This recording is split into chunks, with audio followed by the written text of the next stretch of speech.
मंदिरों के अंदर दो प्रकार के नृत्य थे उस समय, नट्टव मेला और नाट्य मेला।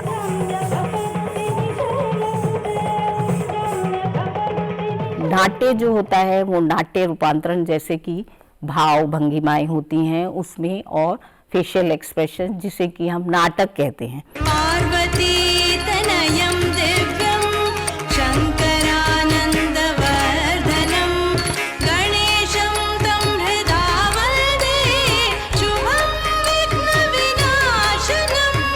हिंदुस्तानी कला और संस्कृति से सजा कार्यक्रम रियाज देखिए हर शुक्रवार रात 8:30 बजे और शनिवार दोपहर 1:30 बजे सिर्फ डीडी उर्दू पर।